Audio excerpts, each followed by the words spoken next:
Hi guys, you're watching China Xinhua News Live on Facebook and Twitter and YouTube, and we're having a fun news quiz. And I'm Xiangyang with Xinhua News Agency, and joining me today is Mr. Spencer Music. Yeah. Do you want to tell a little bit about yourself? Sure. So I've been here in China since 2014 and been with Xinhua since September of 2016. So this is my second year here.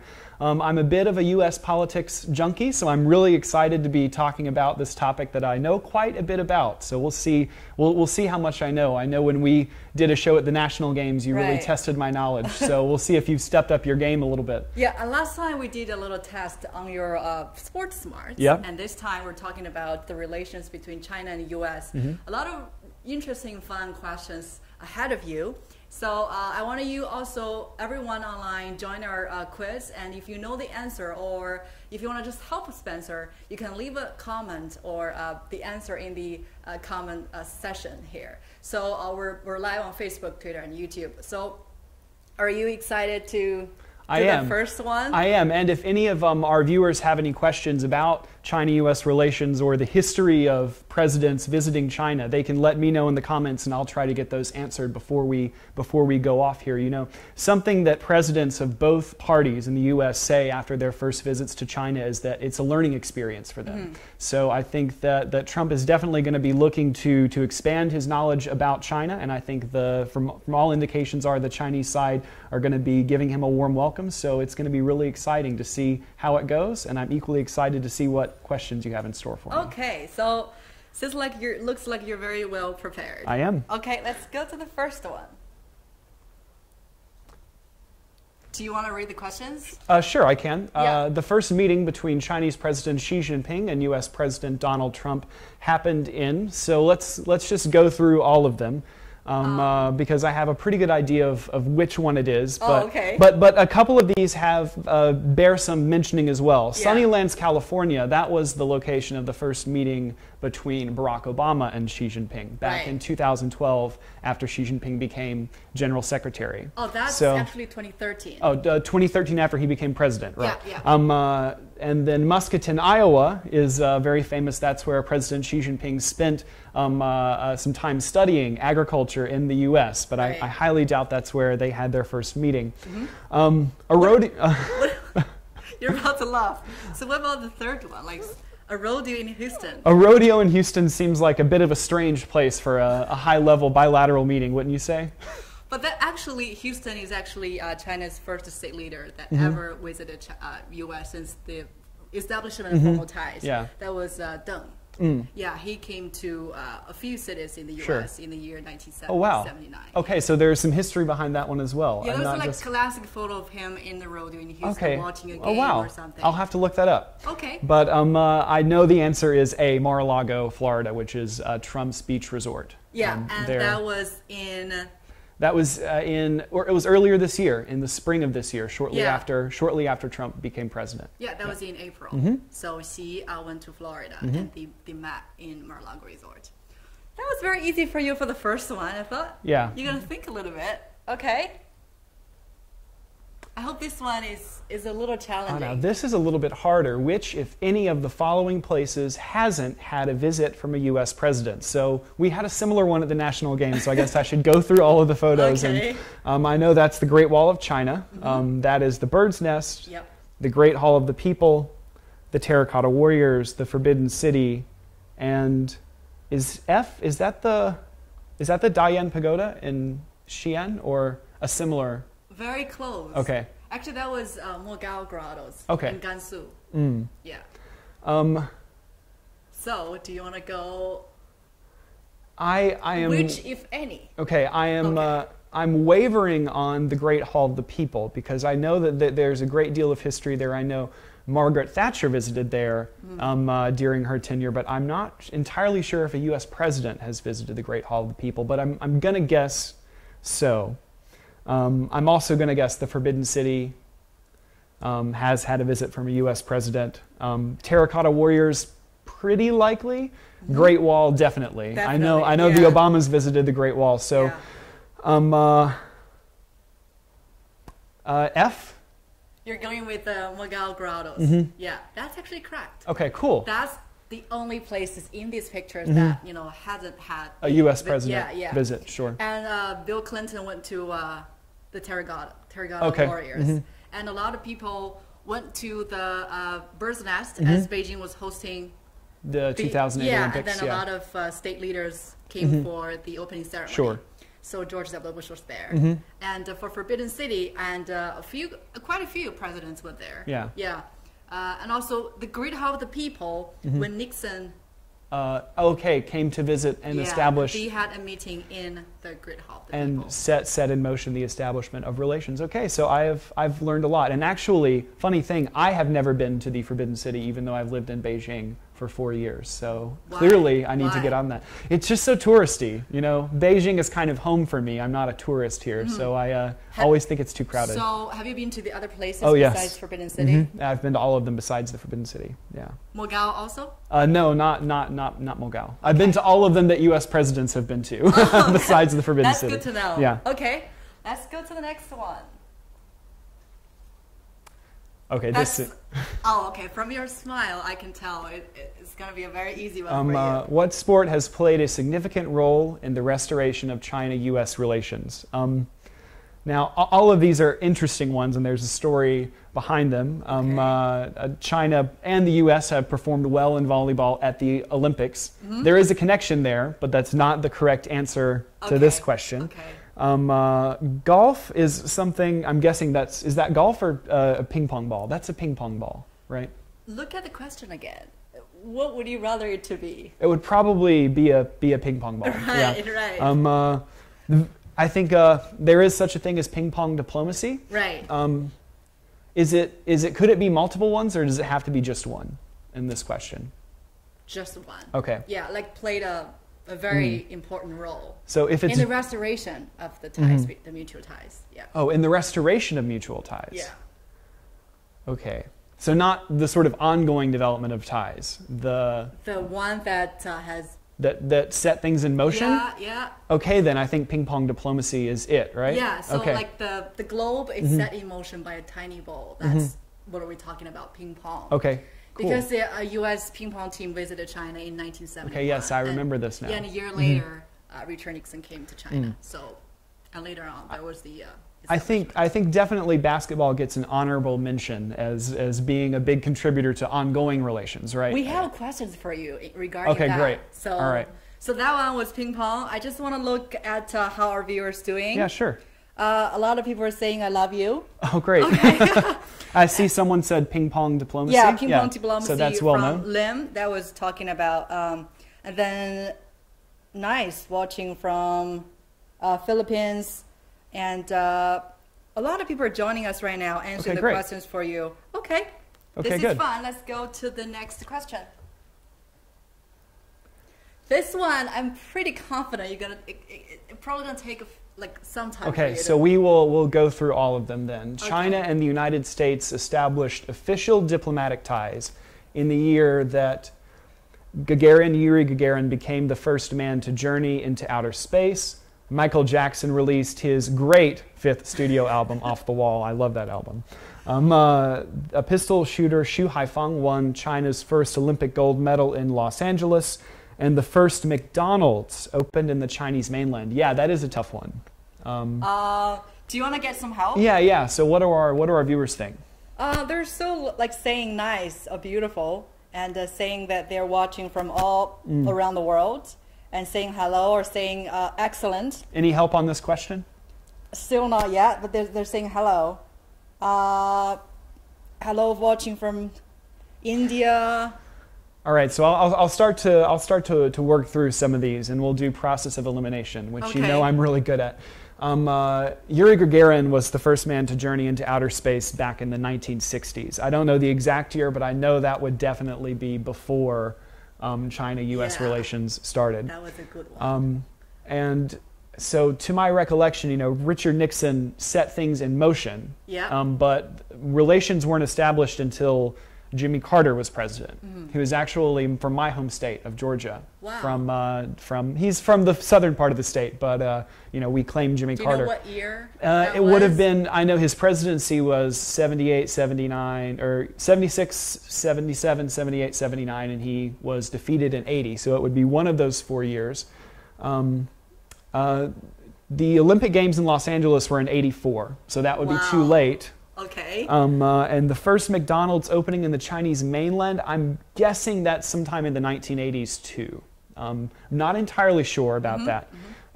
So that pretty much leaves Michael Jackson releasing his excellent 5th studio album, Off the Wall. Which song from that album is your favorite? Don't stop till you get it up. Da da da da da da. Don't stop till you get it up. And that has won him like a Grammy. Yeah. It's an awesome album. If any of our viewers have not listened to that album, I highly recommend they stream it right after they're done watching us. They're still watching and not giving you any answers, though. Okay. Maybe they think I'm too good. They don't want to give me any so any undue tips. You've already decided, like, yeah, definitely B. Yeah, that's correct. That's in 1979. When the formal ties were established. The opening of the embassies and. Do you want to? The first McDonald's opening Chinese mainland is 1990. 1990. Yeah. Okay. And now Shenzhen, that makes sense, right? Shenzhen was China's first place to experiment with, with a lot of the reforms after China's opening up. Yeah. And Xi Jinping, that was a good one from you. That's 1984, China's first gold medal from Olympic Games. Yeah. Wow, I thought this could be the most difficult one. I mean, it actually. You already did it, like. Well, no, it's just through process of elimination, right? I know that one because if our viewers don't know, I'm a sports editor, so I've had to edit some stories about Xu Haifeng. Yeah. Several. So, guys, again, Spencer Music is from our sports team from Xinhua, and we did a little show earlier, like month ago in the Tianjin National Games, and you were good at that one. So I thought I could challenge you a little bit in other areas. But you learned the modern history of China and U.S. politics. Yeah. So I'm a tough cookie, I know, but we still have more questions. So yes. Okay. Let's see what's waiting there. Oh. Okay. Would you mind reading the questions for viewers? Sure. China gave 2 giant pandas to America as gifts in 1972. In return, the U.S. government sent China a pair of. So. Can you tell what animals? Yes, those are rams. Yep. That is a buffalo. I'm sure it's a buffalo. Or an oxen. Yeah. Yeah. Those are 2 bald eagles, and those are 2 elephants. Now, I think we can eliminate some of these. Since elephants are not native to the United States, I don't know what necessarily the... and they're quite heavy. And they're quite heavy, yeah. So I don't necessarily think that would be what we gifted. So D is out. Yeah. Yeah. Now, I would imagine that you probably have something like rams in the western part of China in the mountainous areas. So I like wouldn't... northwestern. Yeah. So I wouldn't necessarily think that would be what we gave. Oxen are quite heavy. I'm pretty sure that's a buffalo, but they're quite heavy. So I'm going to go with the symbolic bird of the United States, the bald eagle. So you chose C. I choose C, yeah. I'm actually very happy. Do you know why? I'm wrong? Yeah. It's B. B. The first question that you got it wrong. It's B, actually. Oh, really? It's not buffalo. It's like musk oxen. Oh, okay. Yeah. An oxen, okay. Yeah, and a pair of oxen sent to China. You fooled me. Yeah. I would not have thought that. So this was before relations were established. This is kind of a but after things were set in motion. Yeah, set in motion. Yeah, you were right. You're right. Set in motion, then in return. Wow. There was like panda diplomacy when after Nixon's visit, China sent a pair. Do you know the name of the pandas that was sent to the Washington Zoo? No, I don't. Do you want to guess? I mean, most of the time they give pandas names like Tian Tian and Bao Bao. Yeah, that was a recent one. I really don't know. I know the name Bao Bao because I have a lot of friends that work in the U.S. Embassy, and they hated naming the Bao Bao panda. They said it was a Ling Ling. Ling Ling is one of the names. I forget the other one. I'm sorry. Yeah. Okay. The first question you didn't get it right. But I learned a lot still. Yeah. Do you still think that's buffalo? No, I take your word for it. Okay, let's go to the next one. Which of the following U.S. movies did not have scenes filmed or set in China? Now, this is not my area of expertise. So do our commenters want to give me any tips about these movies? Well, there was one viewer saying, what's more west than Buffalo? Oh, that's very true. They're from the western part of the United States. Yep, and still a lot of people are sending greetings to both China and the U.S. And just saying, watching from New Hampshire. Oh, wow. It's pretty early. Yeah, it's pretty early. Right? Thanks for getting up to watch us there. Pretty early and cold. Yeah, and also right beautiful looking movies. They're talking about the four. So, here. do any of them know anything about these movies? Because this is not my area of expertise at all. Yep. So, guys, we want your help here. Spencer is asking, who knows the answer to this one? Please help him. We're waiting online. I know you guys are early in the U.S., but take a look at the 4 movies here. Have you seen all of them? Yes, actually, I have seen all of them. So at least I have that going for me. So I can try and remember. So I saw Avengers: Age of Ultron here in China. I saw The Martian also here in China. So I know The Martian does have scenes and characters and everything. The Martian has the whole gamut. Okay. So we can eliminate B at least. Yeah, B is out. Now, The Dark Knight Rises, I saw that back in the U.S., and that was a while ago. That was back in 2012. So you cannot remember specifically? I don't remember specifically, but I'm guessing no. I know the Tom Cruise MI3 movie did as well. So that I'm between A and C. Any help from the viewers? A and C? They're just saying, I love Chinese. Not really helping me that much. much. Give me the questions, though. Okay, Martian is out. Let me tell you something about C, The Dark Knight. Okay, sure. Remembering there were scenes in Hong Kong. There was a group of people involved. Oh, yeah, right. Right, okay. Yeah. So that one is out. And do you want to keep guessing, or do you want to just... I think, no, I think I'll choose A. If I'm wrong, that's fine. But if you say that C is out, because there's a scene in Hong Kong, then I'll choose A. You are right again, okay. As always. So because indeed the film was set, part of the film was filmed in Shanghai. Yeah, that was from Mission Impossible. So Avengers is the movie that hadn't had any scenes filmed or set in China. And Hollywood is one of the areas where there is a great deal of exchange happening between the U.S. and China right now, right? Yep. It's one of the sort of booming business areas where I think you're going to see a lot of exciting things coming out of both Chinese and U.S. movie studios in the future. So I'm looking forward to when we do this quiz again, there being 4 new movies. Yeah, 4 new movies there. Yeah. And then the next one is also about movie. Great. I hope you can do this one good too. Kung Fu Panda, oh no. In the Kung Fu Panda movie series, Jackie Chan did the voice of which character? Okay. I just want to ask you before you go, have you seen all the 3 movies? I have not seen any of the Kung Fu Panda movies at all. Why? They're not really my kind of film. Oh, you I'm like more those of a blockbuster. I like sort of more like dark comedy movies and action movies. So they're not really my kind of film. But maybe you can tell me a little bit about some of the characters, and then I can try to figure it out that way.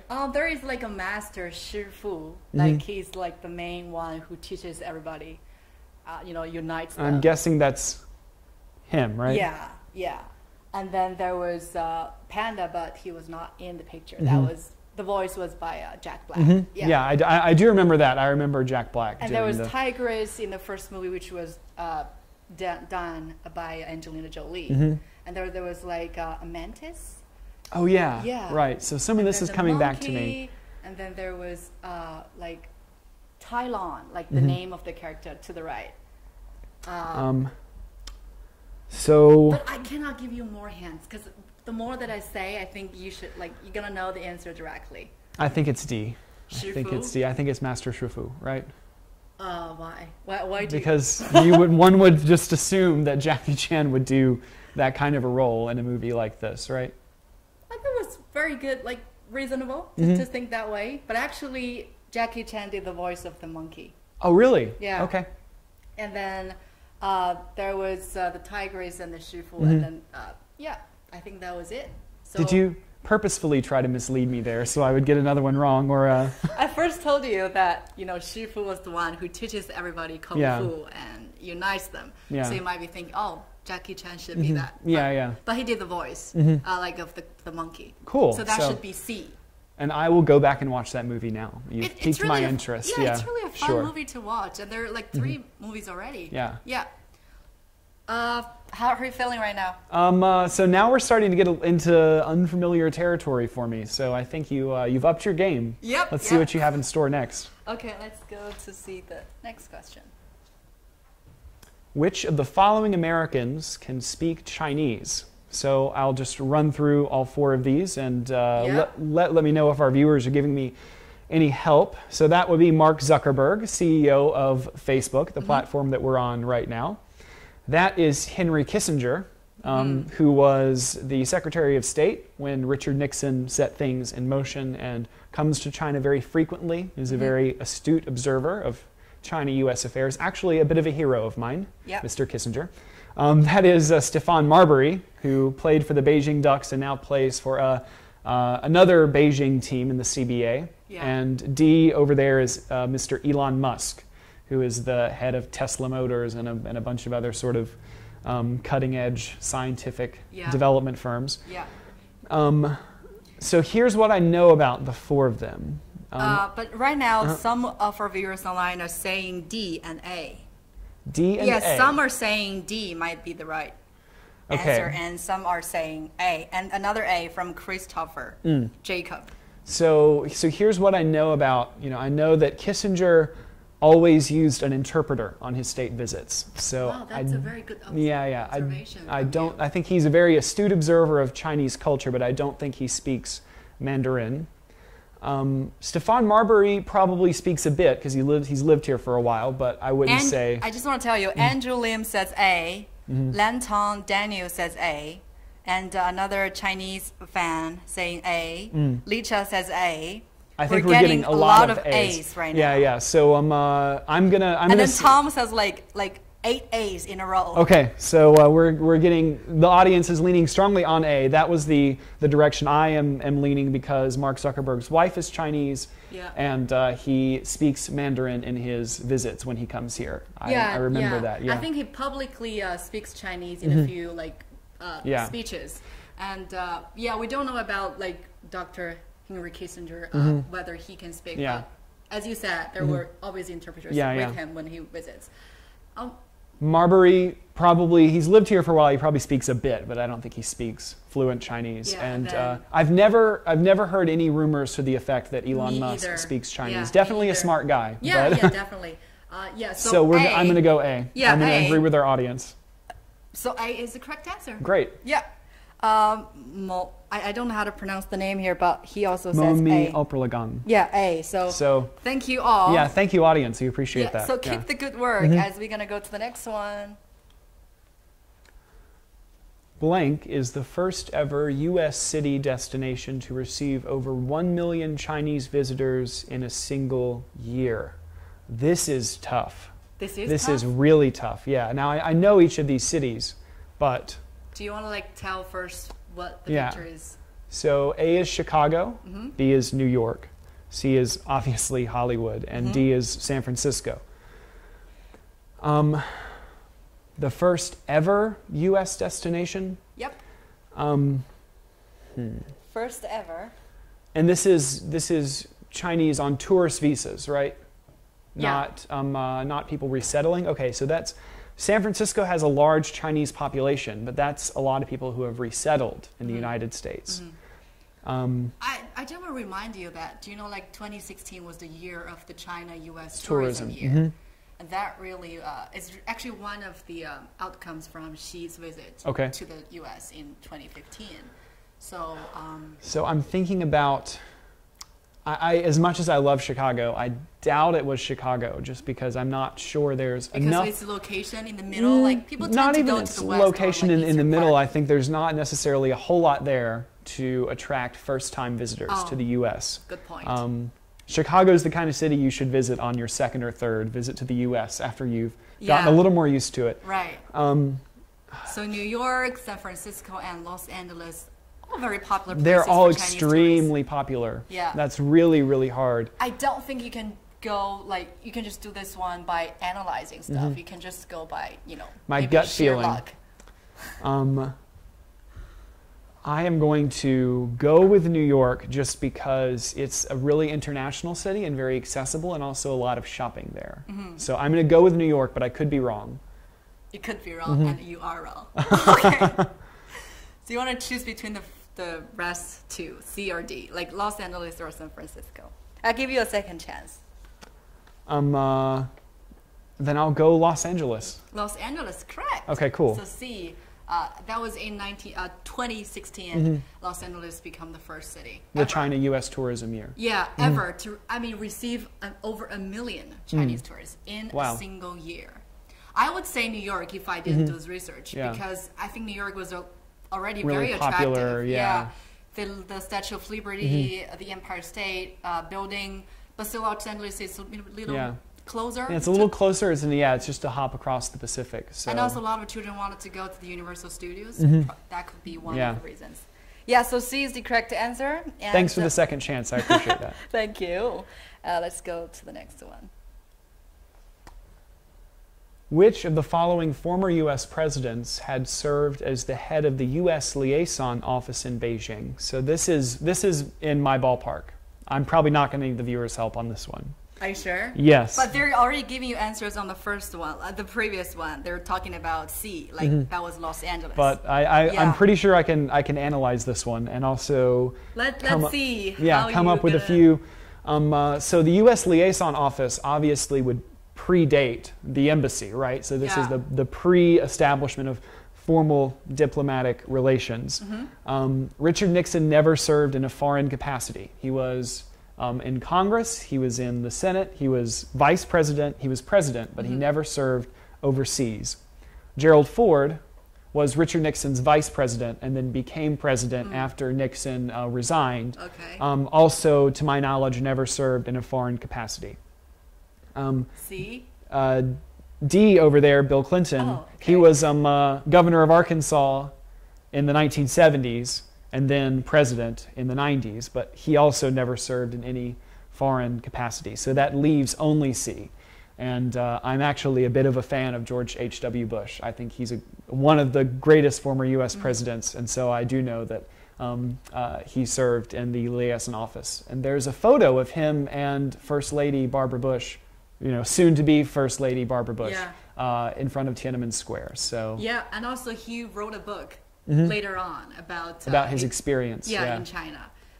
Wow, I mean, as I was watching you, like given all those analysis about the 4 pictures and the president's history, it looked like you were like in a political class, like giving a lecture or something, I'm a big fan of U.S. presidential politics, so this is right up my alley. Wow, yeah, that one was really easy for you. Yeah, there's a lot of interesting things about all of these presidents and their administration's relationship with China, but C is the correct answer. Yeah, that's absolutely correct. So C, you got it correct this time. Let's go to the next one.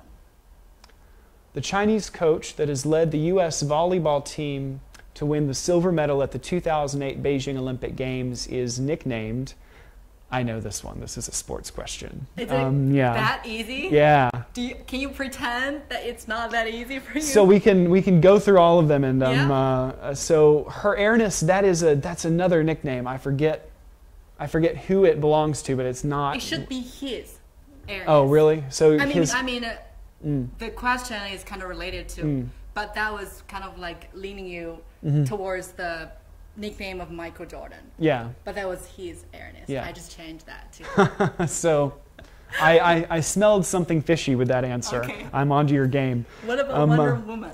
Wonder Woman is possible, maybe, but I don't know of any sports figures that I can easily recall that were given the name Wonder Woman. I could be wrong. Snow Queen, that's another Olympian who has the nickname Snow Queen, I think, but I don't remember who it is. But I actually know it is Iron Hammer. But I forget her Chinese name.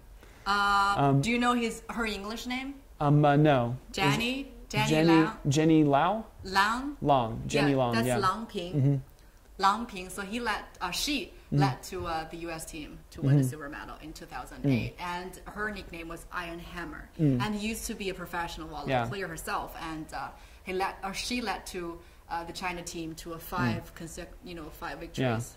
That was the peak of China's. You're going to have to start giving me these questions as like fill in the blanks, like Lang Ping was known as blank, because I can always do the process of elimination for ones that I don't know. Wow. Yeah.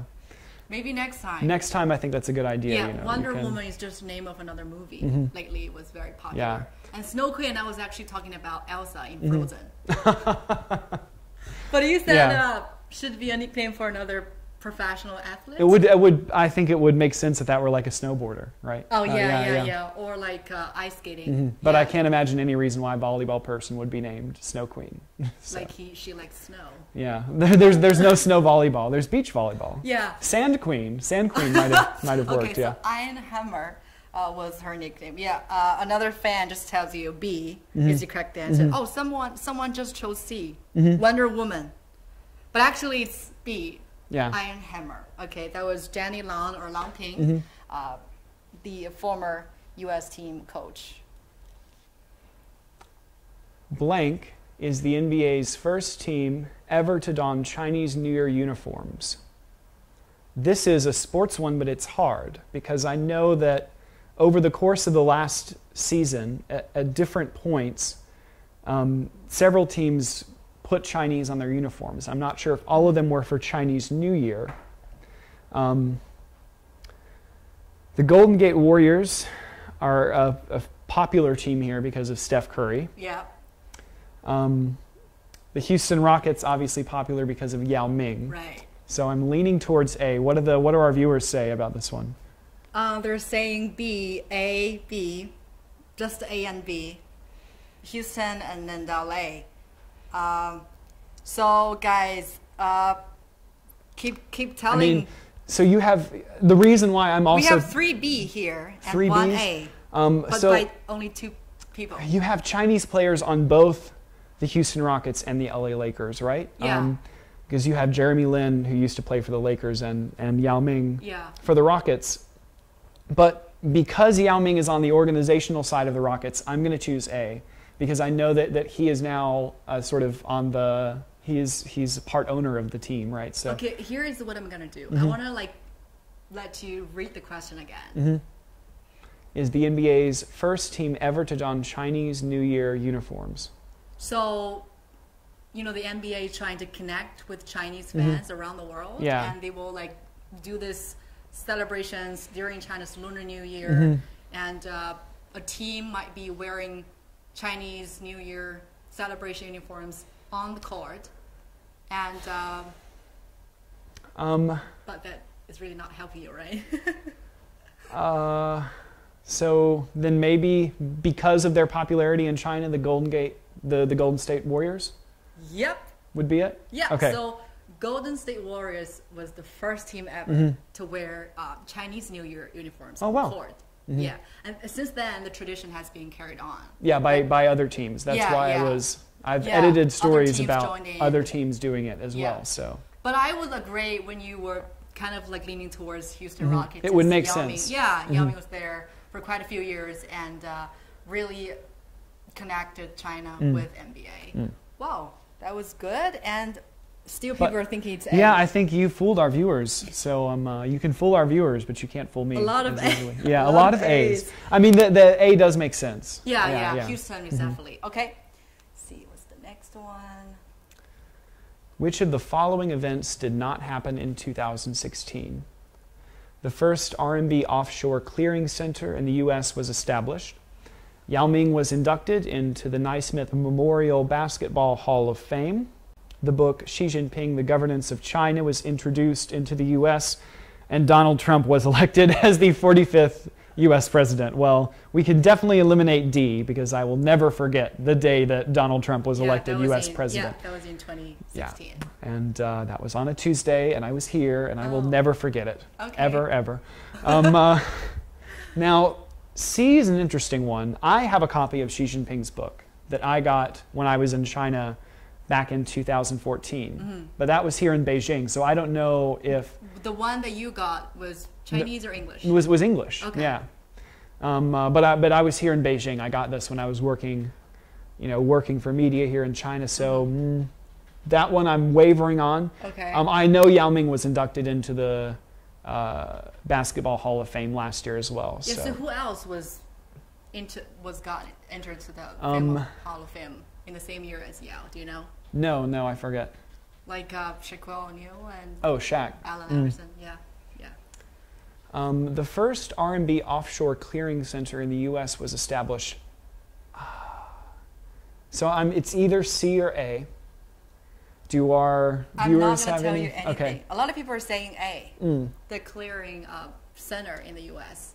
I just want to tell you something about the first one, though. Sure. The Bank of China New York branch was designated as the clearing bank for RMB offshore settlement in the U.S. That was the first one in the U.S. Right. And but I'm not going to tell you which year that was. I really do think that Xi Jinping's book came out earlier than 2016 in the U.S. I can't imagine it coming out 2 years later in English in the U.S. than it did in China. So you are... I am going to go for C. C. Yeah, I'm going to go for C. I think his book has been out for more than 1 year in the U.S. Reluctantly, but I'm going to say you're right. Really? As always. Because this book was introduced in Washington, D.C. Before Xi's state visit to the U.S. when he was meeting Obama in the White House. And so before 2016. And also there was like book fair, China-themed book fair in New York that year. I do remember that. Yeah, so the book was introduced in the year 2015. And you got that correct again. Yeah, a lot of people are saying D, so they're saying why would they say D? That was not happening. And C, a lot of C's here. Andrew said C, and another Mr. Huang said C. Yeah. So that book was introduced into the U.S. in the year 2015, and now has a great global impact. Yeah. I'm pretty sure that was the last question. Okay. Yeah. How do you feel now? Like, you pretty much did everything correctly. But with a few ones that I got wrong. Like the Houston Rockets one. Yeah. And also the, I forget, but like almost you were correct. And a few that I needed help on. So I think what I learned is that I need to read up on entertainment and movies a little bit more for that, that crucial aspect of the China-U.S. relationship going forward. Yeah, the Kung Fu Panda movie should be on your list. To watch list. Yeah.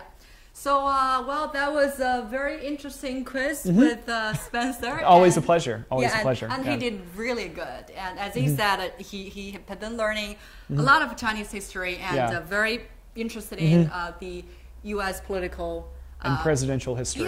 So I thought it could be a little challenging for you, but then it turned out to be so easy. Well, I think you'll just have to have me back on the next time there's another thing about the U.S. or about sports, and you can. I know you're good at sports. I know that. So I added a few questions about sports questions to our quiz today. Okay. It's an absolute pleasure. Thank you so much. Well, thank you again. Well, thank you so much, guys, for watching and talking and leaving comments with us. This is China Xinhua Live on Facebook, Twitter, and YouTube. I hope we'll see you soon. Okay. Yeah, great. Bye. Bye-bye.